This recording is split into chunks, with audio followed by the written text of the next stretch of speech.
오늘 부활주일을 지나고 첫 번째 날 월요일 아침입니다. 부활하신 주님께서 변화된 몸으로 이 세상에 살고 계시는 첫째 날이죠. 예수님께서 부활하신 다음에 이 세상에서 40일을 사셨는데 그 40일 동안의 세상은 참 아주 특별한 세상이었습니다. 왜냐하면 예수께서 부활하시고 난 다음에 부활한 몸으로 이 세상을 사셨기 때문이죠. 이것은 바로 시간과 공간을 초월해서 예수님께서 이곳저곳으로 움직이셨고 그 40일 후에는 승천하지 않습니까? 이런 과정은 사실 우리가 나중에 부활하고 난 다음에 어떠한 모습이 지내게 될 것인가, 또 어떤 현상이 나타날 것인가 하는 것을 생각하는 하나의 작은 예라고 볼 수가 있겠습니다.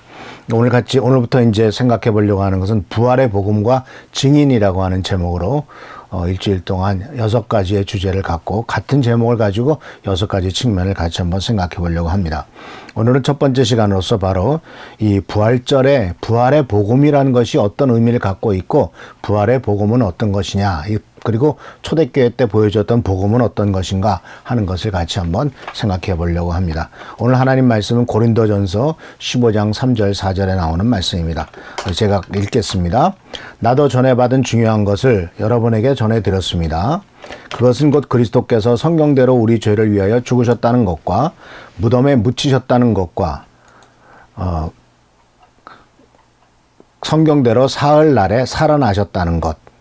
다시 한번 읽습니다. 나도 전해받은 중요한 것을 여러분에게 전해드렸습니다. 그것은 곧 그리스도께서 성경대로 우리 죄를 위해서 죽으셨다는 것과 무덤에 묻히셨다는 것과 성경대로 사흘날에 살아나셨다는 것. 자, 초대교회 때 교회의 그 복음이 무엇인가 하는 것을 여러 가지로 얘기할 수가 있습니다만 복음을 아주 짧게 그리고 아주 정확하게 그리고 초대교회 때 전달되었던 복음을 요약한 것은 바로 이 지금 읽었던 고린도전서 15장 3절 4절인 것을 볼 수가 있습니다. 그래서 이 부활절의 은혜 그리고 특별히 이 전 세계적인 전염병 시대에 필요한 복음은 무엇일까 하는 것에 대해서 같이 한번 생각해보고 특별히 이 복음에 대해서 참 전염병 때문에 코로나 바이러스로 말미암아 팬데믹 상황에 빠져 있는 이 상황에서 과연 진정한 복음은 어떤 것이고 어떤 복음을 이 세상은 필요로 하는가, 또 우리는 어떤 복음을 전해야 되는가, 참으로 계속 이 세상뿐만 아니라 천국까지 인도함을 받는 진정한 복음은 무엇인가 하는 것을 같이 생각해보는 귀한 시간이 되기를 바랍니다. 먼저 우리가 생각해 볼 수 있는 것은 바로 뭐냐면 최근의 복음입니다. 1970년대 이후 우리나라가 크게 부흥하면서 영적으로 부흥을 하면서 80년대 말까지 90년대 초까지 엄청난 교회 부흥과 성장을 이뤄냈죠. 전 세계의 기독교인들이 한국 교회의 부흥 발전을 보면서 경탄을 했고 또 한국 교회에 많이 배우러 오기도 했습니다. 심지어 지금도 어떤 교회는 전 세계에서 몰려와서 교회 복음을 배우겠다고 교회 운영하는 것, 교회가 발전하는 것을 배우겠다고 했는데 바로 그때 지금도 여전히 아주 중요하게 생각하고 있는 복음의 진수 또는 복음의 내용의 초점은 바로 뭐냐면 요한 3서 2절에 나오는 말씀이라고 볼 수가 있죠. 사랑하는 이여, 나는 그대 영혼이 평안함과 같이 그대에게 모든 일이 잘 되고 그대가 건강하기를 빕니다. 사랑하는 자여, 내 영혼이 잘된 같이 내가 모든 일이 잘 되고 그대가 건강하기를 빈다. 말 그대로 축복과 엄청난 이 세상에서의 성공과 건강과 정말 인간이 원하는 모든 것들이 거기 들어있지 않겠습니까? 그런데 이 요한 3서 2절에 나오는 말씀은 참 좋은 말씀이기도 하지만 이 말씀을 단순하게 그냥 그 깊은 뜻이나 의미를 생각하지 않고 단순하게 받아들이면 어떤 것이 되냐면 이것은 바로 일종의, 아주 심하게 말하면 이것은 일종의 구원파의 복음이 되고 맙니다.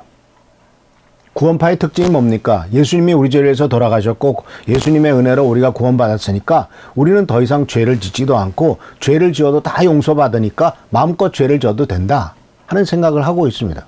그렇기 때문에 그들은 회개할 필요가 없죠. 한번 구원받은 것으로서 영원히 그 효력이 계속되기 때문에, 그러니까 그냥 우리는 이 세상 하고 싶은 대로 살고 또 잘못했다 그러면 죄 지었다고 생각하면 회개하고, 아니 회개도 안 하죠. 왜? 예수님이 다 이미 다 치료해 셨고 해결해 놓으셨는데 뭐하러 회개하고 또 뭐까지 합니까? 근데 안타깝게도 한국 교회가 이 말씀을 중심으로 해서 복음을 전했을 때 아주 그 내용이 어떻게 되냐면은 예수를 믿으면 복 받는다. 예수를 믿으면 당신의 문제가 해결된다. 여기 나오는 것처럼 건강한다. 병 고친다. 그리고 아주 모든 일이 잘 되는 축복이 넘치게 될 것이다. 라고 하는 것을 예수 믿는 목적으로 삼게 됐습니다. 그래서 전도하러 나가서도 예수 믿으면 당신이 축복받습니다. 라고 전도하지 않습니까? 그리고 그럼 교회를 예수 믿는 것이 무엇입니까? 그러면 교회 다니십시오. 이렇게 다닌 거죠. 예수를 믿는다는 것, 예수를 따른다는 것에 따르는 치러야 될 어떤 대가, 지불해야 될 대가는 생각하지 않고 그냥 교회를 다니면 돼요. 일주일에 한 번 교회 다니면 되고 또 조금 믿음 생기면 헌금 드리면 되고, 그냥 그렇게 아주 피상적이고 단순한 신앙생활을 만들어놨고 단순한 제안으로서 신앙생활의 방법을 교회 다니는 것으로만, 특히 주일날 예배 나오는 것으로만 신앙생활을 한정짓게 되었다라는 사실이에요. 더군다나 이런 부분들은 구원받는 길조차도 단순화시켰죠. 소위 옛날에는 사형리라고 하는 것을 가지고 전도했죠. 그래서 여러 가지를 쭉 설명한 다음에 이걸 믿으십니까? 예수님이 당신의 죄를 위해서 돌아가셨음을 믿습니까? 예, 믿습니다. 그럼 저의 기도를 따라 하십시오. 주여, 저는 죄인입니다. 이러면서 한 2분, 3분 정도 기도를 따라하게 한 다음에, 당신이 기도를 따라 했으니까 이제 당신은 하나님의 자녀가 되었습니다. 구원받았습니다. 라고 아주 단순하게 단 한 번의 고백으로 그 사람이 구원받은 것으로 만들어놨죠. 그러니까 구원받는 게 얼마나 쉽습니까? 말로만 그냥 예수님을 영접한다고 하는. 그래서 아주 우스꽝스러운 일은, 옛날에 그 CCC가 대학에서 이와 같은 전도를 엄청나게 했을 때 어떤 애는 이 영접 기도를 10번도 하고 20번도 한 애들도 있었어요. 그냥 귀찮으니까 해주는 거예요. 그러니까 이러한 것들의 신앙은, 사실 이러한 복음은요 아주 피상적이에요. 세속적인 가치에 의지한 복음이 돼버렸고, 그것은 사람들이 쉽게 받을 수 있게 만들어 버렸는데, 이런 복음은 사실 성경의 요구와 하나님의 요구와는 동떨어진 복음을 전한 것이 되었다라는 사실이죠. 그래서 예수 그리스도를 믿고 하나님의 자녀가 됐다는 것에 대한 분명한 인식이 없습니다. 그래서 예수를 믿고 내가 침례받았습니다 하면 그 다음날 간증시키죠. 내가 어떻게 예수 믿고 침례받아서 하나님의 자녀가 됐습니다. 아니에요. 간증은 예수를 믿겠다고 결심한 다음, 그리고 그것을 침례를 받은 다음 평생 동안 증명해 나가는 겁니다. 그래서 한 5년, 10년 예수 믿으면서 증명해 가면서 내가 예수를 믿고 영접하고 받아들인 다음에 나는 이렇게 변화되어 갔고, 그동안에 이런 우여곡절을 겪었고 의심도 생겼고 많은 문제가 생겼지만 결국 끝까지 나는 지금 믿음을 지키고 있습니다. 그리고 내 생각이 바뀌고 가치관이 바뀌었습니다. 나에게 가장 중요한 것은 하나님 나라이고 가장 중요한 것은 이 세상이나 돈이 아닙니다. 이러한 완벽한 생각이 바뀌고 정말 하나님의 가치관에 따라 살아가게 되었을 때야 그게 진정 간증할 수 있는 그런 자격이 생기는 것이지, 한 달 전에 예수 믿고 구원받았다고, 침례받았다고, 세상에서 아주 성공했던 사람이 예수 믿고 구원받아서 침례받았다고 간증해 세우는 것은, 이건 복음을 아주 싸구려로 만드는 결과를 가져왔고, 예수님을 믿고 그리스도인이 되는 데 있어서 지불해야 될 그러한 가치를, 지불해야 될 대가를 완전 무시하는 경우가 되고 말았다라는 사실이죠. 그래서 이제는 우리 이 부활절의 은혜를 우리가 다시 한번 누리고 부활절의 의미를 진정으로 생각하기 위해서는 초대교회 때 전달됐던 복음, 이 핵심적인 복음의 메시지를 다시 한번 생각해보고 그것은 과연 어떠한 의미를 갖고 있느냐 하는 것을 다시 한번 깨닫고 배우는 시간 되기를 바랍니다. 그러면 초대교회 때 선포됐던 복음은 어떤 것일까요? 초대교회 때 선포됐던 복음은 우리가 아까 읽었던 것처럼 바로 고린도전서 15장 3절 4절에 나오는 말씀이 초대교회 때 선포된 복음의 핵심 내용이었습니다. 바로 그리스도께서 성경대로 우리 죄를 위해서 돌아가셨다는 것, 죽으셨다는 것, 그 다음에 무덤에 묻히셨다는 것, 성경대로 사흘 만에 살아나셨다는 것. 이것이 바로 복음의 핵심 메시지인 것을 볼 수가 있습니다. 그러니까 지금 요새 한국교회에서 말하고 있는 번영의 복음이 아니라 가장 복음의 핵심은 예수 그리스도의 죽음과 부활을 선포한 것이고, 바로 이 메시지가 없으면 교회가 존재할 수가 없죠. 왜냐하면은 이 예수님의 죽음만이 아니라 예수님의 죽음에서 이어지는 부활 사건까지 이어져야만 바로 어저께 주일 예배 때 말씀드렸던 것처럼 죄의 문제가 십자가에 달려 돌아가신 예수 그리스도의 그 죄값을 치른 것으로 말미암아 또 해결됐지만, 부활하심으로 말미암아 더 이상 우리가 죄 가운데 살 필요가 없게 되었다라는 사실이죠. 왜냐하면 예수님께서 부활하심으로 우리가 더 이상 죄 가운데 살지 않아도 된다는 이유가 바로 뭐냐면, 예수님께서 부활하시지 않았으면 예수님은 자기의 죄 때문에 죽은 거예요. 그러나 예수님이 부활하심으로 말미암아 예수님은 본인의 죄 때문에 돌아가신 것이 아니라 우리 인간의 죄, 바로 여러분과 저의 죄를 대신 지고 돌아가신 것이죠. 그렇기 때문에 예수님이 부활하신 것이 그렇게 중요하다는 사실이죠. 그래서 이 부활하신 예수님에 대해서 성경대로 구약에 나타난 수많은 예언들, 그리고 우리 죄를 위해서 무덤에 묻히셨고 또 사흘 만에 살아나신 것들, 이런 모든 말씀들이 바로 초대교회 때 아주 중요한 부활의 메시지라고 하는 사실을 보게 됩니다. 이 부분에 대해서도 예수님께서는 사흘 만에 살아나신 것에 대해서 스스로도 말씀하셨죠. 요나가 사흘 낮과 사흘 밤 동안을 큰 물고기 뱃속에 있었던 것 같이 인자도 사흘 낮 사흘 밤 동안을 땅속에 있을 것이다. 마태복음 12장 40절에 예수님께서는 이미 이렇게 예언을 하셨고, 마태복음 16장 4절에서도 요나의 표적밖에는 내가 너희들에게 보여줄 것이 없다라고 말씀하고 있습니다. 그래서 이 초대교회 때 전파됐던 복음은 바로 이 고린도전서 15장 3절 4절로서 요약되고, 그것은 바로 성경대로 예수님께서 우리 죄를 위해서 돌아가셨음, 그리고 동시에 성경대로 무덤에 묻히셨다가, 즉 시편에 나오는 것처럼 부자의 무덤과 함께 되었거라고 하는 메시아 예언 속에서 이루어지는 것, 그 다음에 사흘 만에 다시 살아났다라고 하는 것, 이것이 바로 중요한 부활의 메시지요. 동시에 그것이 초대교회 때 모든 성도들에게 전달되었던 복음이었다라는 것입니다.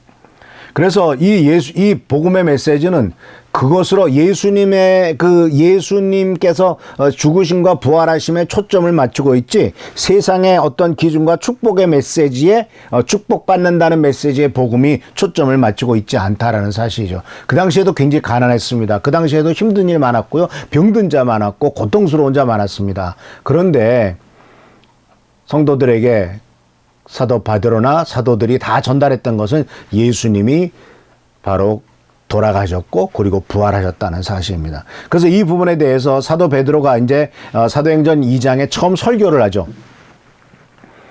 사도행전을 잘 읽어보면은 사도행전에는 베드로의 설교 또는 스데반의 설교, 빌립 집사의 설교, 그리고 또한 바울의 설교, 이런 것이 나옵니다. 그런데 사도들의 설교 중에서 제일 첫 번째로 나오는 설교가 바로 베드로의 설교죠. 이 베드로의 설교는 바로 2장의 오순절 다락방에서의 성령 강림 사건 이후에 사람들이 깜짝 놀랐을 때 거기에 대한 해석으로서 이렇게 설교를 하게 되는데, 그 설교를 오순절 다락방의 성령 강림에 대한 것을 설명을 하고 설교를 이끌고 가면서 그것이 바로 예수께서 부활 승천하신 이유다, 승천하셨기 때문에 그 증거다라고 얘기를 하는데, 이렇게 말씀하고 있습니다. 예수님의 부활에 대한 얘기를 하면서 이 예수께서 버리심을 받은 것은 하나님이 정하신 계획에 따라 미리 알고 계신 대로 된 일이지만 여러분은 그들을 무법자들의 손을 빌어서 십자가에 못 박아 죽였습니다. 말씀을 잘 보세요. 여러분은 지금 예루살렘에 사는 사람들에 대해서 얘기하고 있는 거예요. 여러분이 예수를 무법자들, 빌라도와 대제사장과 율법학자들과 그런 사람들, 무법자들의 손을 빌어서 십자가에 못 박아 죽였습니다. 니네들이 죽였다는 거죠. 그러나 하나님께서는 예수를 죽음의 고통에서 풀어서 살리셨습니다. 그가 죽음의 세력에 사로잡혀 있는 것은 있을 수 없는 일이기 때문입니다. 이 예수를 하나님께서 살리셨습니다. 우리는 모두 이 일의 증인입니다. 아주 강력한 메시지죠. 그러므로 이스라엘 온 집안은 확실히 알아두십시오. 하나님께서는 여러분이 십자가에 못 박은 이 예수를 주님과 그리스도 또는 메시아가 되게 하셨습니다. 그러니까 예수님의 죽으심과 부활, 이 사건은 부활 사건 자체가 이 죽으심과 부활이 예수 그리스도에 대한 복음의 핵심인데, 이것은 바로 하나님께서 이런 과정을 통해서 예수님을 그리스도로 메시아로 만들기 하기 위한, 그렇게 인정받게 하기 위한 과정이다라고 말씀하고 있는 것을 보게 됩니다. 사랑하는 성도 여러분, 이것은 굉장히 중요한 포인트입니다. 초대교회 때 많은 사람들이 예수 그리스도의 죽음을 알았습니다. 이 예루살렘 교회에서 또 예수 그리스도의 부활에 대한 소문도 들었고, 수많은 사람이 예수님의 부활에 바로 증인이 됐습니다. 그렇기 때문에 이러한 이야기를 듣게 되었을 때 사람들의 반응이 뭘까요? 사도행전 2장 37절에서부터 41절까지 나오는 말씀에 이런 말이 나옵니다. 사람들이 이 말을 듣고 마음에 찔려서 형제들이여 우리가 어떻게 하면 좋겠습니까? 하고 베드로와 다른 사도들에게 말하였다. 베드로가 대답하였다. 회개하십시오. 그리고 여러분 각 사람은 예수 그리스도의 이름으로 침례를 받고 죄 용서를 받으십시오. 그리하면 성령을 선물로 받을 것입니다. 이 약속은 여러분과 여러분의 자녀와 또 멀리 떨어져 있는 모든 사람, 곧 우리 주 하나님께서 부르시는 모든 사람에게 주신 것입니다. 그의 말을 받아들인 사람은 침례를 받았다. 이렇게 해서 그날에 신도의 수가 약 3,000명이나 늘어났다. 자, 이 복음의 메시지를 생각해 보시길 바랍니다. 초대교회 때 이 사도 베드로를 통해서 전달됐던 복음의 메시지는 바로 예수 그리스도의 죽음과 부활, 그리고 그 부활이 바로 예수가 그리스도요, 하나님의 아들이요, 메시아라고 하는 증거다라는 말씀을 했고, 이 말씀을 들었던 그 초대교회의 그 당시에 예루살렘에 사는 사람들은 바로 그가 맞다라고 얘기하면서 우리가 어떻게 하면 좋겠습니까? 라고 마음에 찔려서 탄식하며 오히려 베드로에게 물어보는 과정이 나오죠. 그때 베드로는 대답을 합니다. 예수 그리스도의 이름으로 침례를 받고 죄 용서를 받아라. 예수 믿으면 복 받는다. 예수 믿으면 잘 된다. 예수 믿으면 당신의 문제가 해결된다. 이거는 당연히 따라온 얘기니까 거기에 초점을 맞추지 않았습니다. 여기에 초점을 맞춘 것은 침례를 받으라, 그리고 죄 용서를 받아라 라는 것입니다. 침례와 죄 용서는 어떤 뜻을 갖고 있습니까? 이것은 바로 죄를 인정하고 회개하라는 겁니다. 지금까지 살아왔던 길에서 돌이켜서 이제 정말 예수 그리스도만이 진정한 구원의 길이요, 예수님이 구세주이고 메시아이고 그리스도임을 영접하고 받아들이라는 요구입니다. 그래서 이 사람들은 이 구원의 길에 대해서 긍정적인 반응을 보였죠. 불과 2달 전에 일어난 사건이거든요. 예수님께서 부활하시고 승천하신 건 오순절이잖아요. 유월절 이후에 50일 만에 성령께서 오셨잖아요. 예수님이 유월절 전날 돌아가셨습니다. 그렇기 때문에 바로 50일 전, 길어야 55일에서 60일 전에 생겼던 일, 2달 전에 생겼던 일, 지금같이 세상이 굉장히 빨리 돌아가면은 일주일 전이 1년 전 같고 10년 전 같지만 그 당시에는 무슨 정보가 맞는 것도 아니잖아요. 그러니까 2달 전 일도 바로 생생하게 예루살렘 사람들에게는 엄청난 충격이었고, 또 부활했다 하는 소리를 3일 만에 부활했다는 소리를 들은 것도 충격이었고, 또 승천했다더라 하는 소리를 10일 전에 들었을 때 와, 이게 어떻게 된 거야 하고 굉장히 놀랐는데, 그것을 사도 베드로가 초대교회에 예수님의 죽음과 부활에 대한 의미를 하나님의 말씀과 그리고 이것이 예수님이 그리스도요 메시아라 하는 것을 논증하면서 바로 그 증거로서 성령께서 내려오셨고, 여러분이 지금 듣고 보는 바와 같이 방언을 말하고 엄청난 하나님의 역사가 나타나고 있다라는 것을 들은 예루살렘 사람들은 정말 우리가 예수를 죽인 것이 큰 잘못이구나 하는 것을, 예수를 죽으라고 하면서 찬동했던 그것이 얼마나 큰 잘못이었던가 하는 것을 깨닫는, 그래서 회개하고 이제 죄를 사하는 용서를 다시 한번 받아들이게 된 거죠. 아마 이 사건은요, 3년 전에 침례 요한이 와서 회개하라 라고 말했을 때의 충격과, 그리고 3년 반 후에, 3년, 그러니까 그 예수님이 이제 침례요한도 죽었잖아요. 그 다음에 예수님이 십자가에 달려가셨다가 또 부활하셔서 승천하셨잖아요. 이 사건, 침례 요한이 회개하라, 이 독사의 자식들이라고 말했던, 그래서 요단강에 가서 침례를 받았던 것인데, 이제 예수님의 제자인 베드로가 얘기를 하죠. 예수의 이름으로 침례를 받으라. 침례 요한은 죄사함을 침례를 받았는데, 이 사도 베드로는 예수의 이름으로 침례를 받으라고 말했습니다. 그러니까 침례 요한은 예수의 이름으로 침례를 준 건 아니죠. 그냥 아마 여호와 이름으로 그냥 침례를 줬을지 모릅니다. 그러나 이제 분명히 예수님의 제자들은 예수님의 이름으로 침례를 받으라. 그리고 죄 용서를 받으면 성령을 선물로 받을 것이다. 지금 오순절 다락방에 방언을 말하고 놀라운 하나님의 역사를 들었던 것처럼 여러분들도 그런 성령의 놀라운 영적인 은혜를 받을 것이다 라고 말했고, 이 말씀은 바로 그들에게 큰 축복을 받았고 받아들였고, 그래서 41절에 그 말을 받아들인 사람은 침례를 받았다. 이렇게 해서 그날의 신도의 수가 약 3,000명이나 늘어났다라고 말하고 있습니다. 그러니까 이들은 듣기 좋은 얘기 받은 거 아닙니다. 번영의 복음 받은 것도 아닙니다. 예수 믿으면 축복받는다고 들은 것도 아닙니다. 그들의 죄악을 지적했고 그들에게 있어서 구원의 길을 제시했을 때 그들은 기꺼이 이것을 받아들였다라는 사실이죠. 그래서 사는 성도 여러분, 이런 복음은 우리들에게 무엇을 요구하냐면은 우리들이 복음의 증인으로서 살아갈 것을 요구하고 있습니다. 예수님께서, 그래서 이 예수님이 제자를 세우셨잖아요. 제자를 12명을 세우고 나중에 70명씩 해서 보내고 또 나중에 500명이 또 그 침례, 70명씩 둘씩 또 짝지어 보내고, 그리고 나중에 오순절 다락방에 120명이 또 기도하면서 하나님의 위대한 능력을 받잖아요. 이런 과정 속에서 처음에 예수님께서 이제 12명의 제자를 부르셨을 때, 그리고 나중에 예수님께서 이제 그 부활 승천하시고 난 다음에 시대가 흐름에 따라서, 시간의 흐름에 따라서 예수님이 제자로 부르신 이유와 목적이 달라지고 있는 것을 발견할 수가 있어요. 첫 번째는 바로 뭐냐면 예수님께서 살아계실 때는 예수님께서는 마가복음 3장에 이렇게 표현하고 있습니다. 예수께서 12사람을 세우시고 이들을 사도라고 부르셨습니다. 예수님께서는 그들과 함께 계시며 하시면서 그들로 하여금 나가서 말씀을 전하게 하였습니다. 또한 귀신을 내쫓는 권세도 주셨습니다. 그러니까 여러분 여기서 잘 보시다시피 예수님께서 12사도를, 12제자를 부르시고 사도라고 부르신 것은 첫 번째가 함께 하시는 것.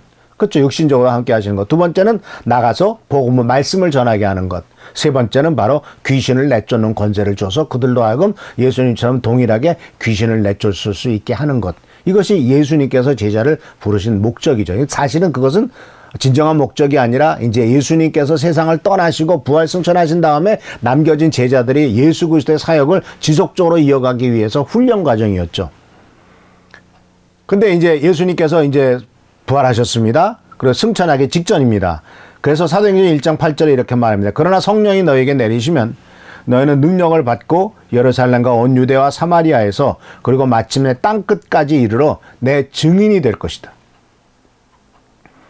자, 여기에서 제자를 부르신 초점이, 목적의 초점이 달라집니다. 그전에는 함께 하시고 복음 전하고 귀신을 내쫓는 권세를 통해서 귀신 내쫓는 일들을 했지만 이제는 초점이 어떻게 바뀌냐면은 땅끝까지 이르러 예수 그리스도의 증인이 되라라고 말씀하셨습니다. 부활 직후 승천하시기 직전에 예수님께서는 예수님의 사역의 증인, 예수님이 죽었지만 부활하셨다는 사실에 대한 증인, 그 증언을 너희들은 해야 된다. 그래서 사도 베드로가 아까 봤던 것처럼 사도행전 2장에 바로 하나님께서 너희들이 죽였던, 너희가 십자가에 못 박아 죽어라 라고 그렇게 말해서 죽었던 예수를 하나님이 살리셨고 그것이 바로 그분이 하나님의 아들이요 메시아요 구세주인 것을 증명하는 것이다 라고 말한 것이죠. 그리고 이어지는 사도행전 1장 22절에서 이제 오순절 다락방을 위해서, 오순절의 그 역사를 위해서 10일 동안 기도하잖아요. 예루살렘을 떠나지 말고 약속한 하나님의 약속의 성령이 임하기 때까지 기다려라. 그리고 기도해라. 이렇게 예수님께서 말씀하셨을 때, 첫 번째 사도 베드로가 한 일이 바로 뭐냐면, 가룟 유다 대신 다른 사람을 하나를 채운 일이죠. 맞대하란 사람을 채웠는데 그 조건이 여기 나옵니다. 사도행전 1장 22절에 곧 요한이 침례를 주던 때로부터 예수께서 우리를 떠나 하늘로 올라가신 날까지 늘 우리와 함께 다니던 사람 가운데서 한 사람을 뽑아서 우리와 더불어 부활의 증인으로 삼아야 할 것입니다.